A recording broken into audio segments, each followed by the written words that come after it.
T'as-tu déjà fait la vaisselle trop vite? En tout cas, moi, je fais ça des fois quand je suis pressé, puis ma blonde, elle me le rappelle à chaque fois. Elle me dit, Jay, t'as été trop vite, t'en as oublié. Fait que moi, là, quand je fais la vaisselle, puis je vais trop vite, j'en échappe, puis mettons, il faut que je recommence avec la petite vaisselle qui est laissée à côté du comptoir parce qu'elle est mal lavée. Ben, c'est la même chose comme entrepreneur. Quand tu fais des contrats et tu vas aller trop vite, tu vas voir que ça se peut que tu sois obligé de revenir en arrière. Donc, de prendre le temps de faire un contrat comme du monde, ce que ça va faire en sorte, c'est que vous allez de la crédibilité, puis vous allez être capable de focuser en avant plutôt de vous concentrer en arrière sur les affaires qui n'ont pas été faites ou ont été faites trop vite.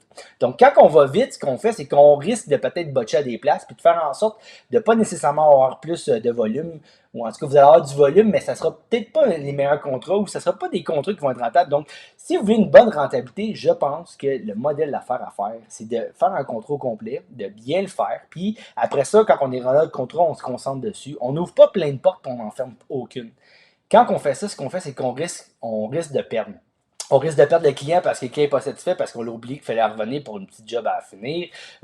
Des fois, on risque des choses comme de mal faire des contrats parce qu'on est allé vite, on n'a pas regardé les détails du contrat. On risque tellement de choses parce qu'on ne prend pas le temps. Donc, prenez le temps, ça va faire en sorte que vous aurez une meilleure qualité de contrat, puis vous allez générer sûrement plus de revenus que d'aller trop vite, d'avoir du volume, puis de se perdre là-dedans.